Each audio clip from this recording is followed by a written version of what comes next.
So Robbie, one of the things I want to talk about with you is just the idea of something that occurred to me recently, which is that when people talk about forgiveness, apologizing, you hurt me, they talk about it very operatically, like it's dramatic, like we had this blow up and I had to apologize. But it strikes me like this is something people are doing every day. Like every day people do stuff that bugs you. You have to say, I'm sorry. You have to learn how to apologize. So would you say, in a way, this whole thing of forgiving, apologizing is more like kind of a life skill that you should master on a regular basis as opposed to something you got to do once in a while? So I think for sure, this is something things happen every day, things happen all the time. One of the things that people have to do is to, first of all, tell their partner something bugs them. I see a lot of couples that do what I call crystal balling. And crystal balling is, if you really loved me, you would know that this bothered me. You got to be a prophet, really. You got to figure out what's in your head. And then you feel hurt, and there's resentment. Alternatively, I tell young couples getting married that it's really important that they create having a peaceful house is not about keeping your mouth shut. And people don't want to rock the boat initially when you're starting and you're all love struck and so on. Everything's beautiful and you make excuses in your own head. So it's really important to share with your partner. And create a sort of a safe space to do that. And create a safe space to do that, to be able to talk about things that are bothering you. Right. Why, you talked about crystal balling. You see that a lot. People don't want to tell the other person that it bothers them. Like, why do you think that is? Like, why don't we just say, the thing you did hurt me? A lot of people are afraid. The crystal balling happens before. So it's being afraid of taking a chance and being disappointed. Yeah. So the example I quite often give is the Jewish grandmother that goes down to Florida for 6 months and then says to her kid, I know you're so busy, you've got carpool and everything's happening. My flight is, April 12th, 2:00, Air Canada, but I know you're busy, don't come. So the message is, you better be there. If you love me and you want peace at the Seder, you better be there, because that's the ultimate test that you love me and proof of that. But it's very risky, say for this grandmother, to say, can you pick me up? No, I'm sorry, I'm working, and we have carpool, and we have whatever else is going on. You're saying because of fear of rejection. A fear of rejection. And you think that... But then there's resentment that builds. Right. So in couples then, that takes on quite a powerful, poignant thing. If you're not telling your partner... Exactly. Right, it builds up. The other thing is, it was interesting, there was a movie in the 60s, Love Story.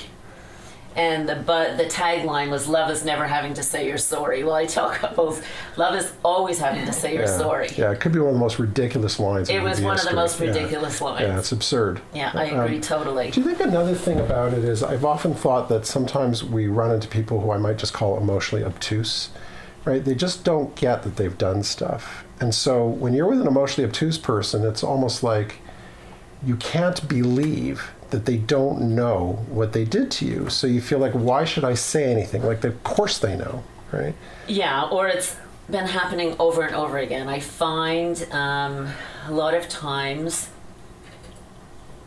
I don't like to say something politically incorrect, but quite often men don't see a pattern from the couples that I'm seeing. So they don't understand that there's a pattern in that they were away on a business trip for 2 days and their wife was home with the kids, and then they are busy season at work and they're working late 3 nights, and then they can't figure out why they can't have their poker game.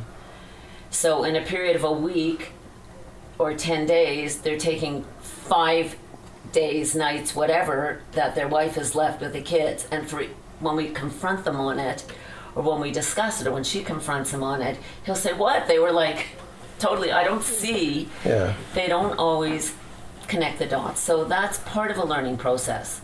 Right. This is probably a different conversation, but it seems to me like men are behind the 8 ball from the start, because people don't teach them an emotional language unless you had a really sensitive father who taught you how to be that way. For sure. And they don't learn how to be in that sense. So I have a question. For Can sure. I ask it now? Yeah. Because we're talking about adults. We're talking about people, partners, married people. Well, partners, they don't have to be, Whatever. But they were also children at one point, right? So I guess my question is it adults who have trouble confronting each other and saying they're sorry? What about kids? How is it that we become adults? How is it that men become adults who can't say they're sorry, and maybe women become, or girls become women who are afraid to ask for what they need? So that's really important. It's a very important point. And children learn mainly by role modeling. It doesn't really matter what we tell our kids to do or not to do. They see what we do. And if mom never says she's sorry and just sort of whatever is after her partner or husband, or a father or husband comes in and he never says he's sorry, what do the kids learn? You never say you're sorry. Or it's very scary because one of the partners is always going to blow up, so you don't raise things and you don't mention things that are going to rock the boat, which just means that things pile up. Right.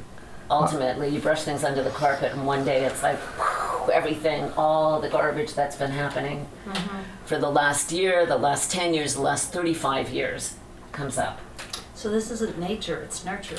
This is not something that... I think so. I think so. Esther Perel talks about that a lot. I mean, Betty, it's interesting. It's intriguing to me that the first two stories in the Bible are basically about...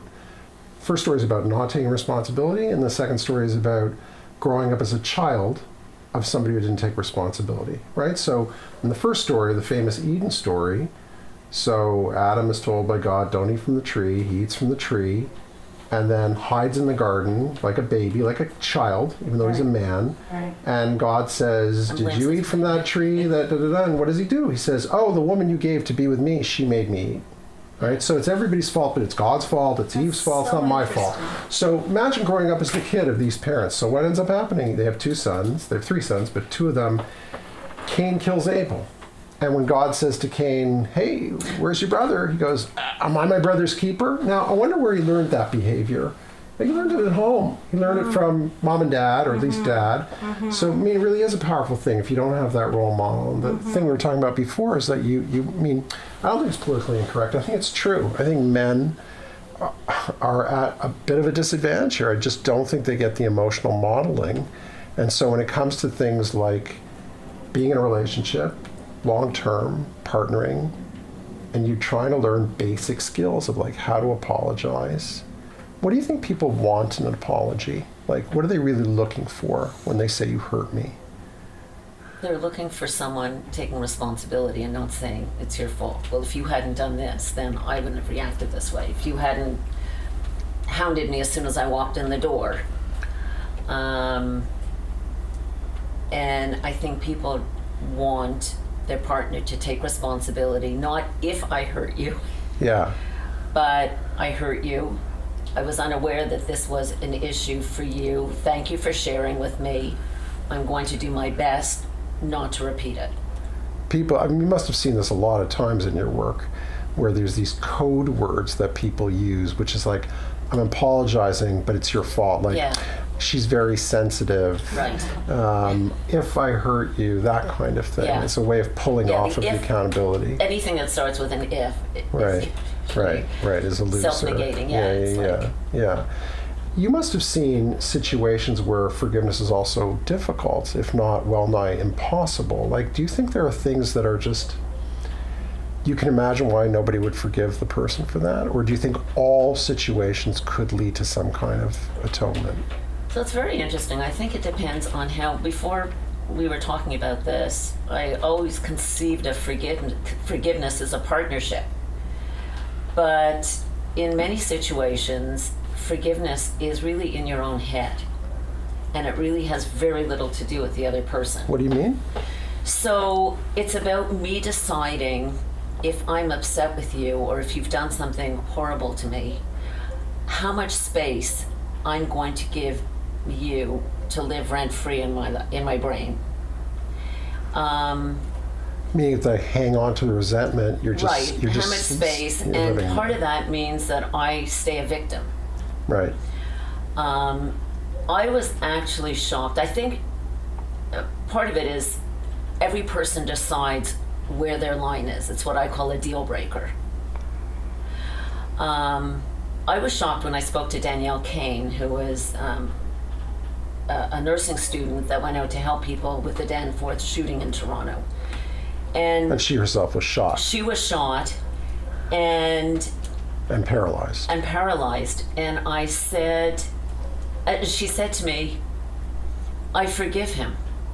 And I said, wow, you're living with this all day, every day, 24/7.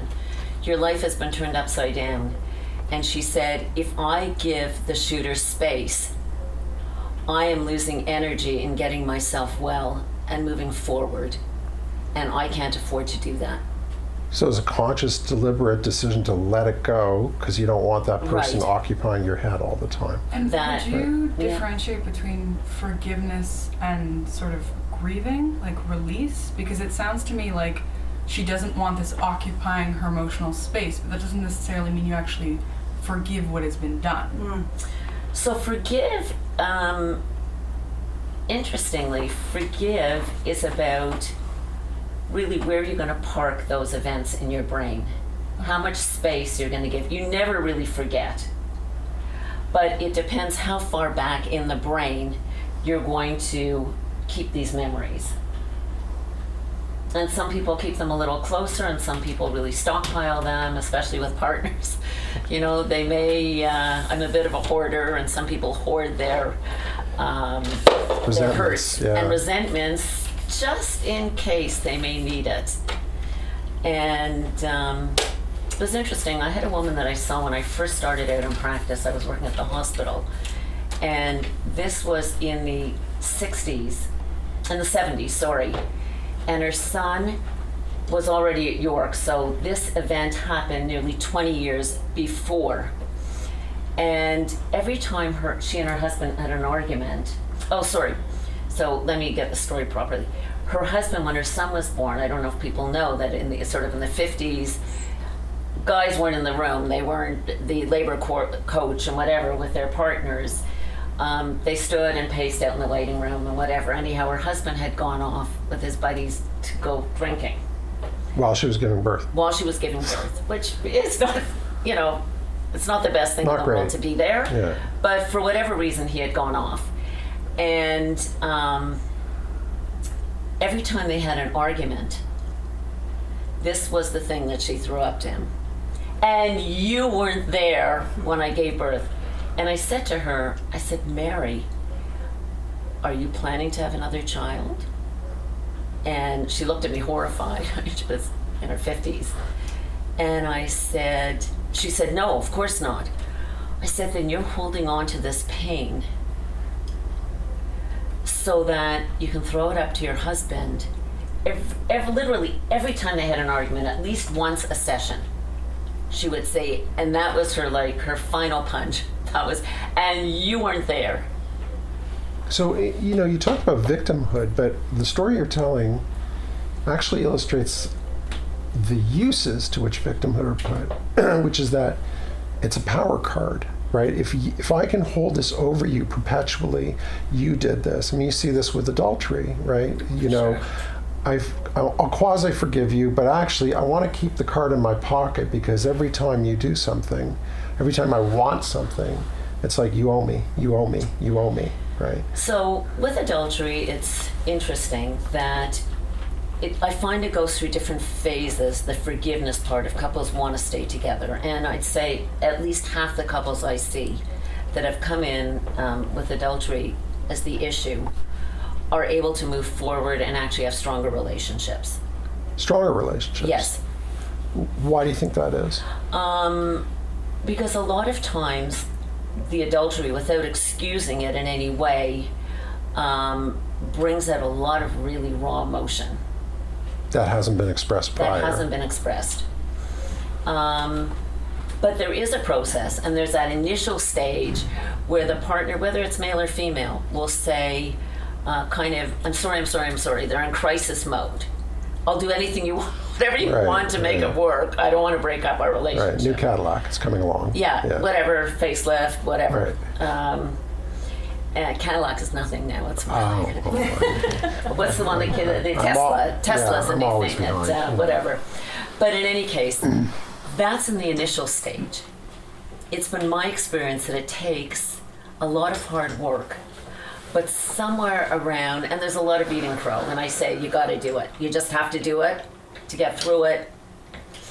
There's also other things with building trust. And that means things like leaving your phone transparent, the passcode on your computer, being accountable and having to account for where you are most of the day and everything. But around 6 months later, there's that kind of that eureka experience, like, oh my God, what did I just do? I could have thrown away everything. And I think that is more important than the I'm sorry, I'm sorry, I'm sorry. It's that insight that I am deciding that I really messed things up. It sounds like the I'm sorry is almost fear-driven. Yes. And the other one's kind of like love-driven. Like, Yes. I really love this person and I could have messed it up. Right. And I thrown did mess them it up, away. and I want to do whatever I can to make it better. So, in a way, the relationship was worse before the adultery on some level because they weren't being For honest sure. and communicating with Yeah. each other. We're not And recommending also, this as sometimes people lose their identity while they're married. You know, you start off love-struck and everything's beautiful and the hormones are there and there's a euphoria. And then there's the reality of work and mortgages and kids and dirty diapers and tired partners that are overworked, especially if they're both working.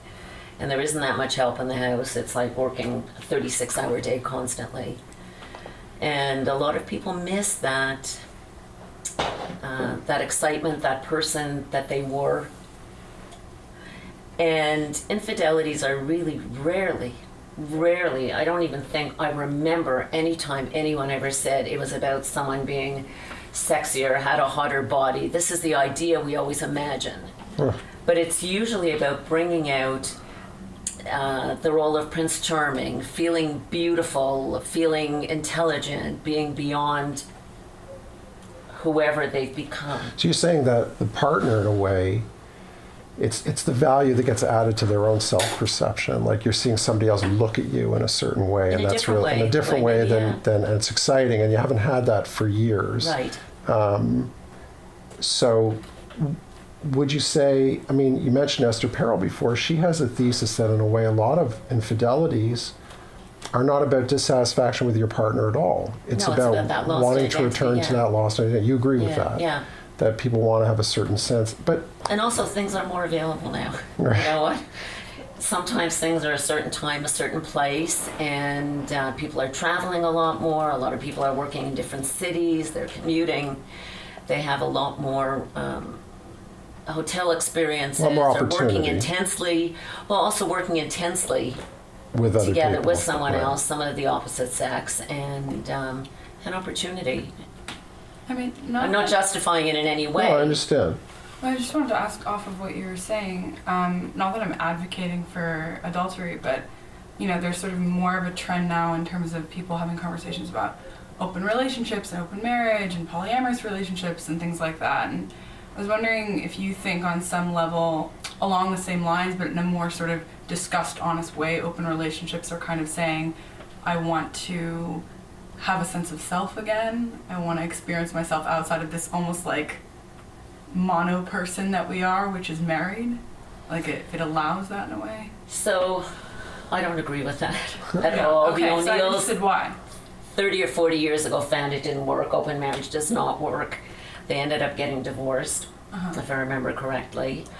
So you think it's already an indication that just things aren't working? So, Shmuley Boteach talks about kind of role playing and see your partner in a different light. See what happens when you go to I don't know if he mentioned a club or a bar, but a different situation, and see the way other people look at your partner and try and look at them through those eyes.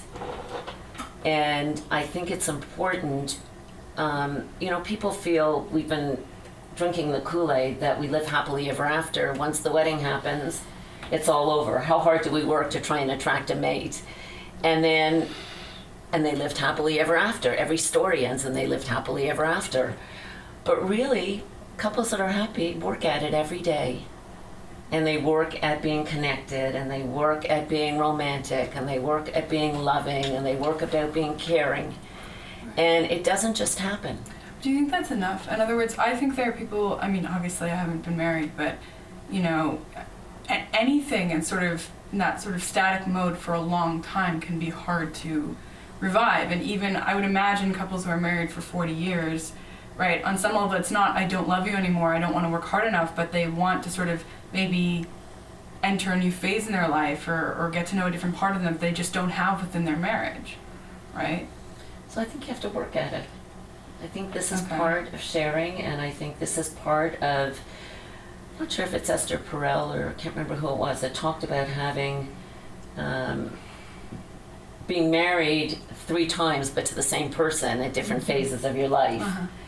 And I think you really have to work at it. If you My want- husband if and you I wanna still keep have it. date night. If you want to get right, but I'm Well, wondering keep if that's it. always the sort of, we're talking about it as if that's the goal, that's the utopian state of like, we keep at it, and when it dips, we put it back. And I wonder if sometimes there's a point where, you know, you can be married 40 years and not like a career, but on some level, yeah, like, okay, and now I'm going to explore a new aspect of who I am and be married to another person. Well, I think it's a cost-benefit analysis, right? You say to yourself, what do I lose by stopping with this person? What do I gain with a new person? Right.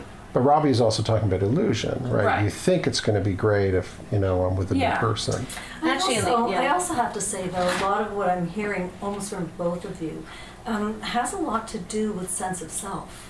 And so when you talk about you have to work at it, it's not actually even having to work at your relationships. It's like, I think a big part of it is remaining interesting and vital to yourself. For sure. You know, and I think so much of this, you know, one of the questions I wanted to ask was, like, is forgiveness really about the other person or about you?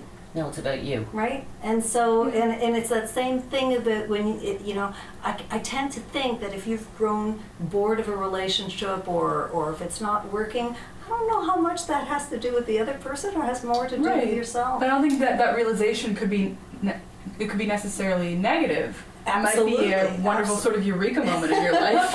Absolutely, but then I think when your dad said that cost benefit thing, Right. I think at some point you sort of step back and you say, okay, you know, would I be happier elsewhere? At the end of the day, whatever it is I'm dealing with, is it for me to deal with, or is it that other person? Does that other person have anything to do with it? And Right. and in order for me to become fully realized, do I have to turn my whole world upside down, or can I figure out a way to do that within Yeah. the framework of what might otherwise be a fabulous relationship? Right. Well, to some But extent, it yeah. speaks to what we want in partners in the first place. Like, Yeah. what are they there for, Yeah. in a way? Yeah, or what You matters know, to what us. matters right? to us, you Yeah. know. Sorry, Robbie, you were going to say. No, that's okay. And I think, you know what? I think it's important for couples to have separate interests and to do different things. And that part we bring back to the table. And we share it with our partners, and it enriches our relationship. And people go back to school, and people change careers, and people do all kinds of things. It's interesting because I have found many couples are very frightened of separation. And I found that a lot of times when couples have, I think the law is you've got a year, you can get divorced if you've been separated for a year, but the law allows you to come back and come in and out in a relationship. And a large part of the time, people realize that if they're in another relationship for a while, that buzz disappears. You know, it's very exciting, and initially you've got that buzz. And it's very exciting, and the hormones, and thrilling. And someone said to me, they finally bought new underwear. They bought fancy underwear. It was very exciting for them. But after a while, the same character patterns Right. come back. Sure. And things that you didn't resolve. And I hear people say, you know what? If I'm going to go through this garbage, I may as well be with my partner that has my kids and the house and whatever. And after a while, people have expectations, you know, when everything's new and fresh, you don't ask for so many things. You know, Robbie, when Jews think about forgiveness, it usually comes at a certain time of year. They think about it on the high holidays, on Rosh Hashanah, and Yom Kippur, because there's language and ritual that talks about forgiveness.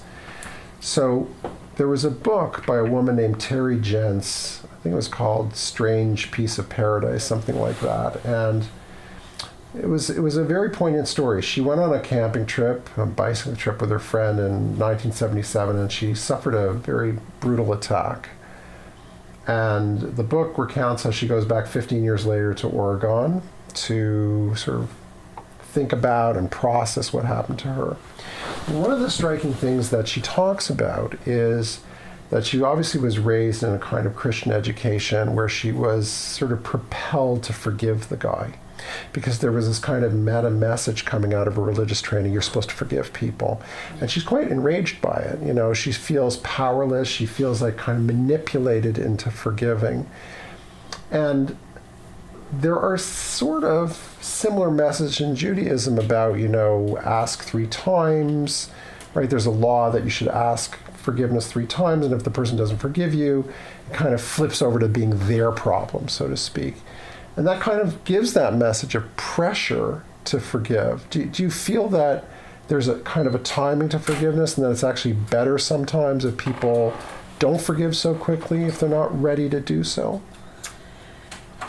I think really a lot of forgiveness is also about deciding, again, how much space you're going to allow some of these, in the initial thing when we started our conversation, how many little grievances you're going to allow to stay in the forefront. And one of the difficulties with that is if we are holding on to these grievances, then what we do, particularly in couples, is keep chalking up in our brain every time a person does something, our partner does something, that reinforces that point. So we end up looking for all the negative. If we don't give these little grievances so much space, then we're leaving ourselves open to being able to enjoy the relationship. And to what you were saying, people are human. They make mistakes. And I think we have to understand that these things happen, whether they're colleagues at work, whether they're even our kids, whether they're our bosses, whether they're our whatever. And I think that's why forgiveness is really, if we're not talking about reconciliation in couples, it's really about how much space we're going to allow a hurt or a grudge to occupy. In our brains. In our brains. You know, Rabbi Schwartz said, what did he say now? Forgiveness is deciding how much space you're going to leave the worst person in your life or the biggest grievance in your life to live in your brain rent-free. And I think it's really important to give people the benefit of the doubt. I mean, I think it's different if we're talking about major things. I've seen a number of people that have been abused by parents, by relatives, which is a very traumatic thing. And I don't think saying all the I'm sorry in the world is going to help. Getting back to your question earlier, are there things that we really can't forget? I think that there are some things that we can, but the damage to someone's life is really irreparable. Right. And I think that in many cases they've robbed someone of their childhood or of their identity, or not of their identity, but their sense of self. And you would say, therefore, that something as fundamental in Judaism, certainly in Christianity and Islam, of honoring your parents, could be suspended or even negated by the kinds of things they do. Especially if these things are ongoing. People that are, maybe if they're not physically abusive, but they're verbally abusive constantly, you can't move forward. You have to figure out another way to move forward other than forgiving. And part of that is separation. You can't forgive someone where they keep repeating regularly in every interaction or nearly every interaction the same things that are going on. Right. I wanted to pick up on something you said, Akiva, about what people are owed. And I wanted to throw out a case to the room. This is a question that I would ask students, and it intrigues me based on something you said. So I posited a situation where people are married, and then one of the partners suffers a traumatic injury. They're paralyzed or they're quadriplegic, and they've lost sexual function. You're not going to have sex with them anymore. What would be the status? What would you think about the partner who then goes out and has sex with somebody else? Right? They're still married. It's still, technically infidelity. I'm interested in, who's owed what in this situation? Is the quadriplegic partner owed fidelity anyway, even though they cannot engage in sex with their partner? Is the able-bodied partner owed a healthy sex life? How would you think about that? Wow, it's heavy duty. I don't know. I mean, I can try taking a stab at it. I think we're talking about it as almost as if there's a general rule, and I think it's more about the internal conversation that happens between them, as long as there's a conversation that happens at all, right? Like if it's sort of like that person's going off and doing their thing, and there's no acknowledgement and no conversation, and both parties aren't honest, that doesn't work in any situation. It doesn't matter if the person's quadriplegic or not.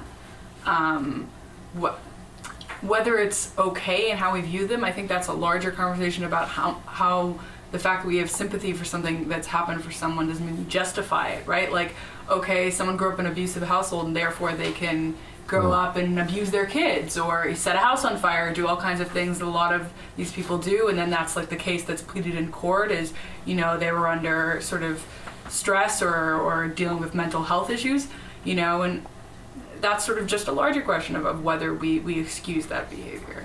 I don't know if it's specific to infidelity. You were implying almost that if they consent, right, as they have a conversation and the disabled partner says, yeah, I totally understand, go ahead with that. Well, are we talking about as sort of some sort of, are we asking is this objectively moral? Are we having that kind of conversation? Or are we saying, what works for them? If you want to ask what works for them, you'd have to probably have like a deep therapy session, understand when you said to your partner, you can go off and do this, were you really processing what that meant? Are you going to now take this out on the person later?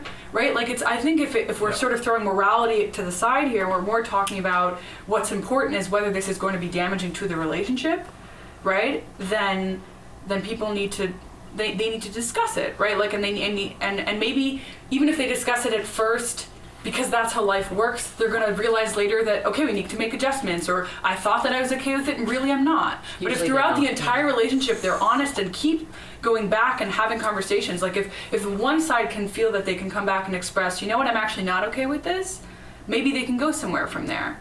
I guess what I'm interested in is the following dynamic. Yeah. You have a marriage, and then there's something in the way, right, of them getting along. Just bear with me for a sec. And so this thing is so big that one of the partners feels trapped. In my case, it's the inability to have sex with your partner through no fault of their own. But the partner then says to you, the disabled partner says to you, I don't care that we can't. I still don't want you seeking this elsewhere. So you now feel aggrieved because you feel like, I get that it's not your fault, but I feel owed a healthy sex life and you can't give it to me, right? So I'm thinking about it in a sort of normal situation where that's not the case. Somebody doesn't feel their needs are met by their partner and they feel owed those needs and their partner isn't giving them those needs. And so they go off and get those needs fulfilled elsewhere. And it strikes me that we might almost be more sympathetic to the case of the disability than we would be in the case where there's no disability, but I'm not sure the dynamics are any different. Yeah, I don't think they are, and I personally happen to believe in vows and making a commitment, and there are lots of times our needs don't get met exactly the way we would like them. You're saying you would look askance at the partner who's strayed. Well, you made a vow, though, to a different person on some level. Well, but in many ways, we make vows to our partners when we're at a different stage of our lives. That's part of having 3 different kinds of marriages and to one person. There are other alternatives. and it isn't always necessary to go outside the marriage. And I think that Are you just talking about masturbation? Yeah, Okay, well- but that's not you're not having intimate relations with another human being. So well, I would right. tell you it's very interesting. I've been taking sexual histories for years and years and years in the first session. I'm actually amazed at, in many cases, how little interest people have in sex. Married And couples. how you say. infrequently couples are intimate at a pure sexual level. Especially now, it's one of the things discussed this with colleagues in the last 10 years. This is the new thing that I've noticed, that sex happens to have been the thing that got lost with people working, with kids, with jobs, with pressures. I'm personally shocked at how many 30-year-olds really are not intimate with their partners and ostensibly are happy in many other areas with them. It's not that they're fighting, I don't know if they're so tired and they don't have the energy, if they're both working and they whatever. Would you see that as dysfunctional, or you see that as a lifestyle choice? Well, I usually ask them if they have a problem with it. It's not really up to me as a therapist to decide that. I just find it remarkable. And are they having other kinds of impropriety that aren't sexual? Going back to some of the other questions that we've had. No? They just, So you don't feel you could make a statement that a healthy sex life is kind of mandatory for good coupling, and you would just see it as, well, if they're happy. no, I But usually maybe- ask them but if maybe they're happy healthy with is- this arrangement, Yeah. and Maybe what's healthy for one couple is not necessarily healthy for the next Well, I think- couple. but I'm just surprised at how many. I mean, certainly when couples are in their 20s and 30s, their hormones were raging, everything, they really want to be intimate. And I'm seeing that more and more as a pattern. That a lot of couples, I think they're just I don't know if they're just too exhausted or they're not used to even talking to each other. Everything's texting, everything's, in many cases, it's a novel idea for me to say to couples, maybe you should have date night and go out, put your phones away, and actually talk to each other. So you're alluding to a kind of global loss of intimacy that is part of. Well, you just introduced the word intimacy, and so sex and intimacy are not necessarily always the same. No, I wasn't No, talking about no, sex. no, I was talking about no, the I fact know, that I you're know. communicating through screens as opposed to actually having Right. face-to-face, mind-to-mind, Right. body-to-body Right. conversations. I mean, there is literature now, right? There's a famous story in the Atlantic, I think in December 2018, that people are having less sex around the world, globally, in all these countries, right? Now, part of it, and I've looked into this extensively, is the massive rise of pornography on the internet and other places. Studies show that up to a third of the internet is basically, as they said in Avenue Q, like the internet is for porn. Right. And so if you're both from the point of view of men sort of wanting their partners to be porn stars, and from the point of view of just getting satisfaction through porn and not really needing sex from their partners, so that's a piece of it, I think. For sure. Right. For sure. But I'm just wondering if that means we're looking at infidelity in a new way too, right? Absolutely. So Absolutely. you don't actually believe that sex is the real component in infidelity, I take it then. It's in other words, that's not really what the person's looking for when they go Well, outside the maybe marriage. with porn, but not necessarily. I'm saying when they go people are outside the married marriage. and one betrays the other, but they're not really going out and looking for the sex. They're looking for sort of being looked at in a new way. In terms of when they're interacting with something other than a screen. Right. I think when they're Yes. interacting with a screen, it's a different story. Yeah. When they're actually interacting with another person and they get involved sexually, it's usually not about sex. I think there's a level of intimacy, again, when there's that excitement, the novelty. I think there is a passion that comes up. And at that point, you may have the sex. But it's interesting. I started doing sex therapy in the 70s, and the birth control pill was fairly new. And people were thinking at that time, oh, people don't have to worry about getting pregnant. There's going to be so much more sexual satisfaction. The reality is the sexual satisfaction went down. They found that when you were playing Russian roulette, there was a lot more excitement. If there was a chance you would get pregnant and so on. That security changed things. And it took away a lot of the passion. I haven't seen studies recently, but I remember as it was happening, we were discussing it as professionals. Like, what's going on suddenly? So I'm sort of curious about something that we were just talking about in terms of intimacy versus or being a necessary element to having a healthy sex life. So if people are having less sex, does that mean people therefore are also being less intimate with each other? Yeah.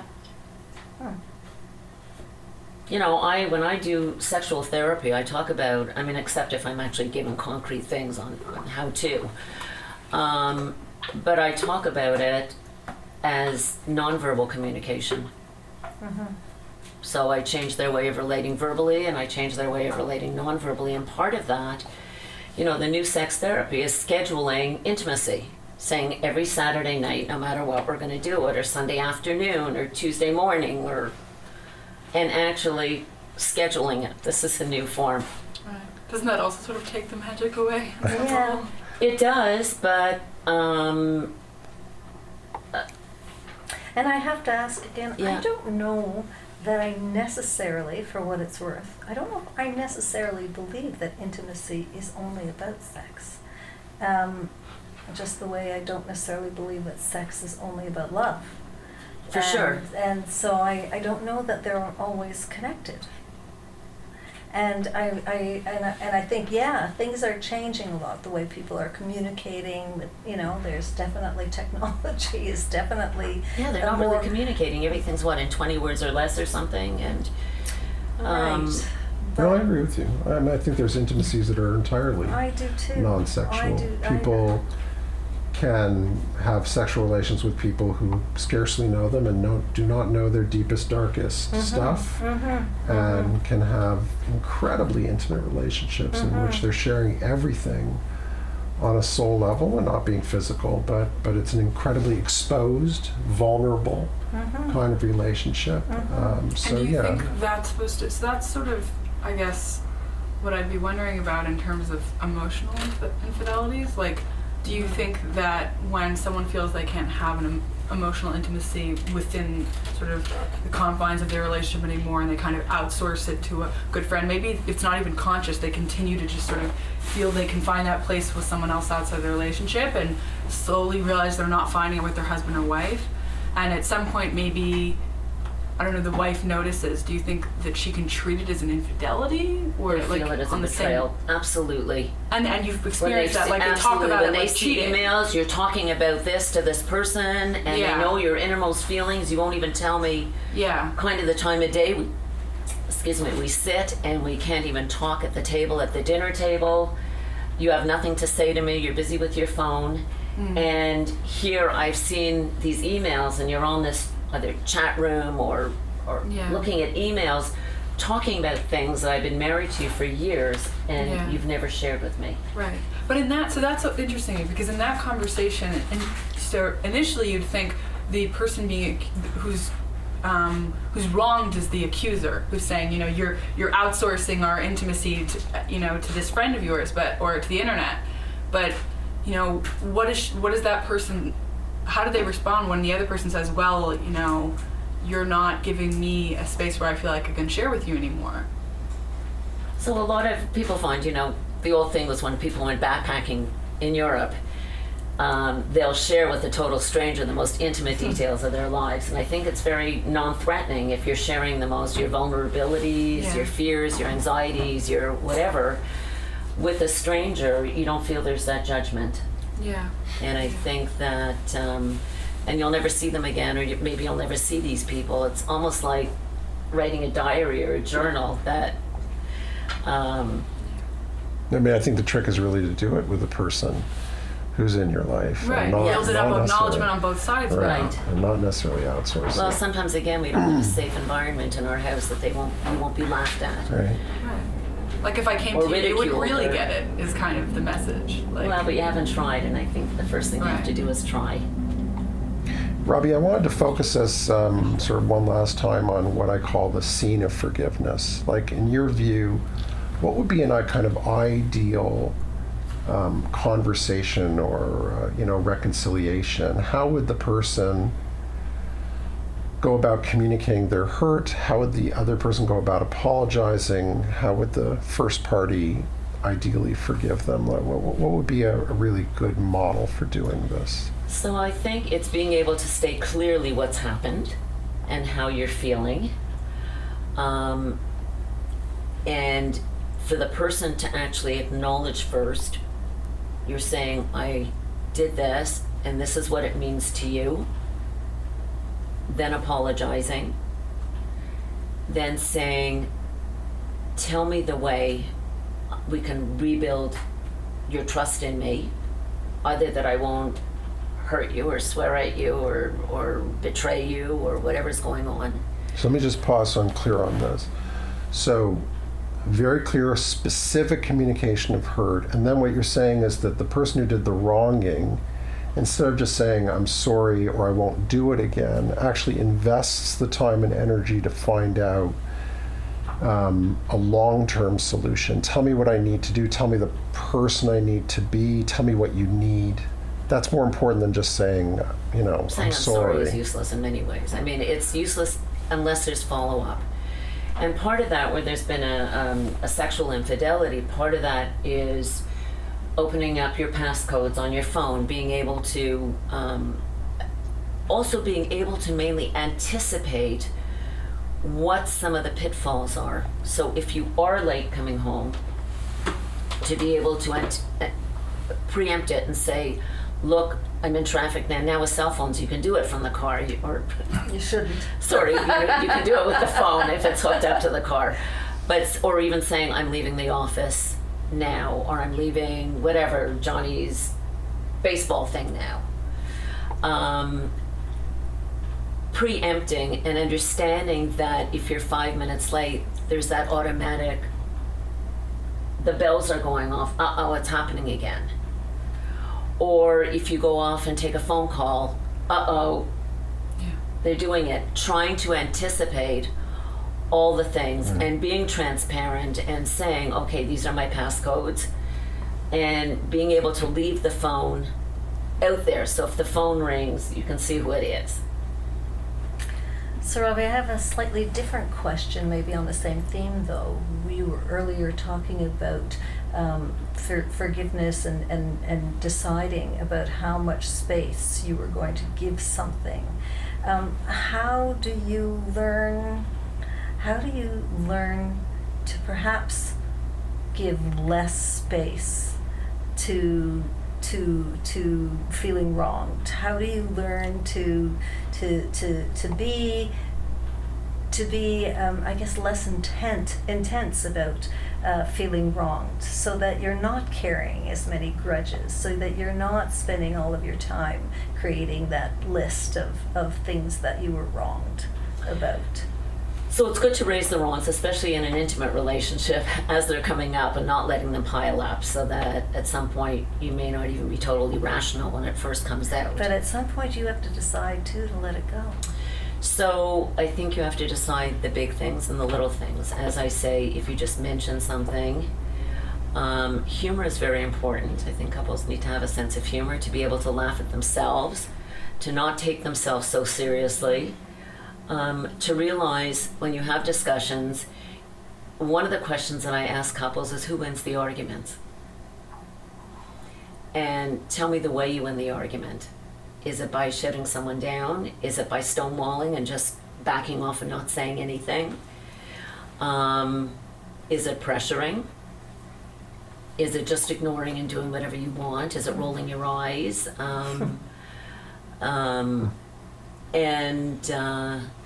I think in an intimate relationship, you want to avoid repeating the same thing over and over again.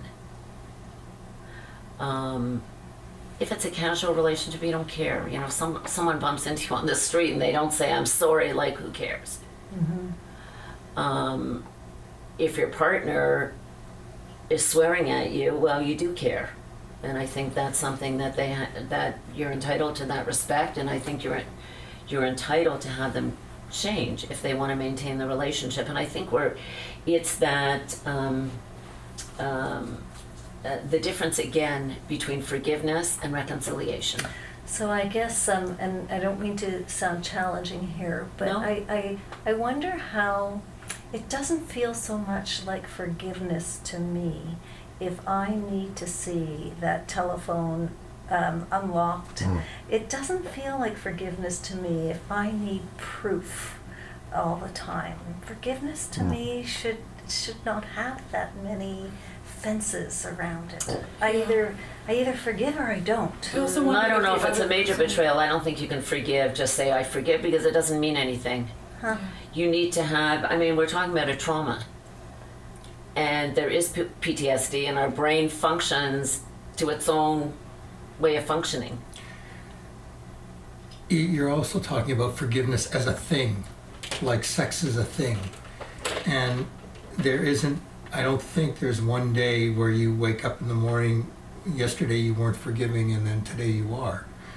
It's, I think one day you wake up and realize that maybe you have let it go. It takes work, I think, but it's Can I hard tell to... you? Can I tell you a story that a short story? Can I tell you a story about an experience I had? So I'm the daughter of a Holocaust survivor, and I did not necessarily have the easiest childhood. Both my parents were. I recognized later in life, both my parents suffered from mental illness as a result, PTSD type of illness. And my mother was particularly difficult throughout my life. And then she had her first nervous breakdown, and then she had her second. And even though she and I did not have the best relationship, my mother was always closer with my brothers. But I guess, the daughter in the family, I was the one that really ended up taking care of my mom. And the third nervous breakdown she had to be hospitalized. She had lost it was a psychotic break. She lost touch with reality, and it was really very difficult bringing her back. But part of taking care of her was answering the phone from about 5:30 in the morning until 10 o'clock at night, where she would call me constantly, tell me she wanted to kill herself, and tell me about how horrible life was. And it was really starting to wear me down. And if I didn't see her every day, it became really difficult. And one day I got a phone call, actually from my friend who happens to be a rabbi, just at one of those times when I had just had, it was maybe 11 o'clock in the morning, and I'd already answered the phone 40 million times. And I think I almost started to cry, saying, I just don't know how much more I can take of this. Every time I answer the phone, there's all this negativity. And he said, here's an idea for you. He said, next time she calls, before she says a word, why don't you tell her you love her? And my reaction to that was, what? My mother's never told me in my life that she loves me, and I've never said those words to her. So, the idea of actually saying those words were that can't happen. And he said, no, you try it. Next time she calls, before she says a word, tell her how much you love her. Hung up the phone. Of course, she called immediately after I hung up the phone, and I decided to give it a go. And before she said anything else, I said, hi, Mommy. I said, Mommy, I love you. And literally, the phone went quiet. And she said, oh, okay. She said, am I going to see you soon? And I said, yes, because I was on my way to see her. And I will tell you, I know that I'm shortcutting the story a little bit, but I will tell you that that my deciding to tell her I love her was and I recognized afterwards that my friend, the rabbi who gave me that advice, was basically saying, let go of everything else just say I love you. Forget about all the things she did to you. Forget about all of that. Like, it's not going to change. I will tell you that not only in the act of telling her I love her, then every time she called, not only did I realize that I do love her, but all that stuff disappeared, and my mother got well. And my mother now, my relationship with anybody who sees it, anybody who knew us before, are startled, because my mother was mean as a snake, to be honest. She was really, and now she's stroking my face and telling me how much she loves me, and she's like become sweet. And that, to me, that was forgiveness. I didn't do it, right? And that was such a lesson in my life. Very powerful. Yeah. That was such a lesson in my Wow, life. that's amazing. That was such a pivotal experience, and that was a life-changing experience. That changes you But from being a victim to being Like, empowered, but and you that's have control of forgiveness. that relationship. I was not Absolutely. expecting. I was saying I love her. I was saying I love her, and I didn't know what was going to happen Right. next. And you were like allowing Good for her to be a you. person who's loved. I allowed, Which is and then amazing. and afterwards having a conversation again with my rabbi friend, basically was like, by me saying I love you, it allowed her to forgive herself, Yeah. and it was all of that, Wow, But it was very powerful. it Very really it powerful. really was it was. And that's why, for me, that thing about forgiveness is it should come, in my mind, it should come with that expectation. If it's a decision, I believe. You decide to forgive.